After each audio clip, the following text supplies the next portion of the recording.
নমস্কার সুধী দর্শকবৃন্দ, নিউজ বরাক দর্পণ স্টুডিও থেকে সবাইকে আবারও শুভেচ্ছা। অসম চুক্তির ৬ নম্বর দফা রূপায়ণ নিয়ে রাজ্য সরকার তৎপরতার সঙ্গে আসুন নেতৃত্বদের সাথে আগামী রবিবার অর্থাৎ ১৬ই ফেব্রুয়ারি দুপুর ১ ঘটিকায় দিশপুর লোকসভা ভবনে বৈঠকে বসবেন। গৌহাটি দিশপুর থেকে আগত ৫ জনের আসুর এক প্রতিনিধি দল বরাকভ্যালির ৩ জেলা পর্যায়ের বিভিন্ন স্তরে সামাজিক সাংগঠনিক প্রতিনিধিবর্গদের সাথে মত বিনিময় করতে এসেছিলেন।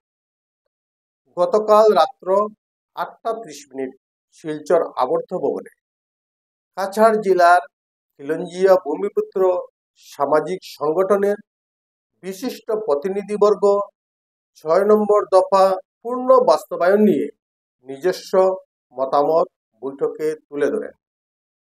ভিডিও ফুটেজের মাধ্যমে মিটিংয়ের কিছু অংশ আপনাদের কাছে তুলে ধরার চেষ্টা করছি।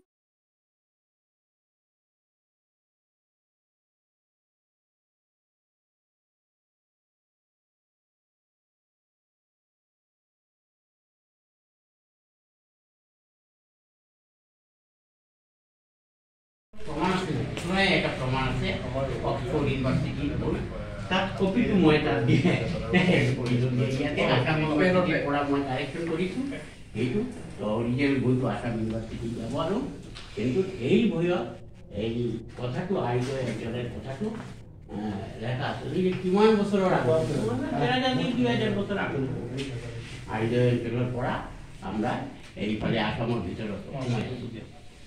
আমি একটা কাজ করছি কি আমরা 12টা ক্লাসে দেব ওই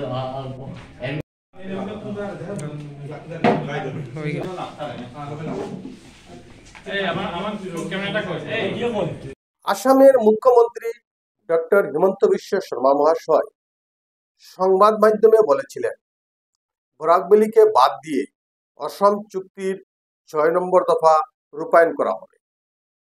মাননীয় মুখ্যমন্ত্রী এই মন্তব্যের তীব্র প্রতিবাদ জানিয়েছেন বরাকভ্যালি খিলঞ্জিয়া সামাজিক সংগঠনের প্রতিনিধিবৃন্দ।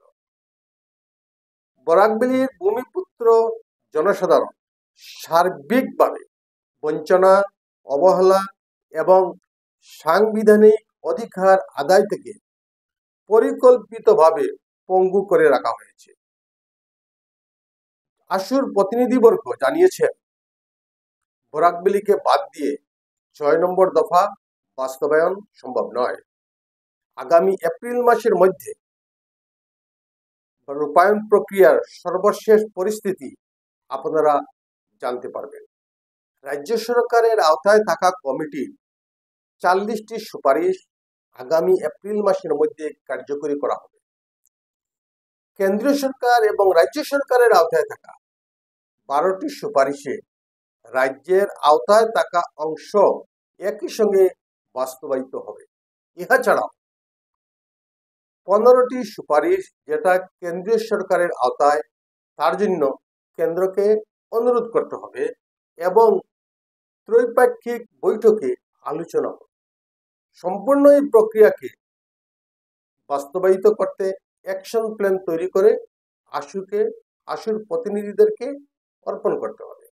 দর্শকবৃন্দ, অত্যন্ত চিন্তাজনক বিষয়। এই প্রক্রিয়া থেকে বরাককে বাদ দেওয়ার জন্য মাননীয় মুখ্যমন্ত্রীর দরবারে যেভাবে চাপ তৈরি করা হচ্ছে তা কোনো অবস্থায় সফল হবে বলে মনে হচ্ছে না। আসুর নেতৃত্ব প্রতিশ্রুতিবদ্ধ বরাকের ভূমিপুত্র সুরক্ষা এবং তাদের সাংবিধানিক অধিকার অবশ্যই সুরক্ষিত থাকবে বলে কমিটমেন্ট দিয়েছেন। আজকের এই প্রতিবেদন যদি ভালো লাগে তবে অবশ্যই লাইক, শেয়ার এবং সাবস্ক্রাইব করতে ভুলবেন না। সবাইকে শুভরাত্রি জানিয়ে বিদায় নিচ্ছি।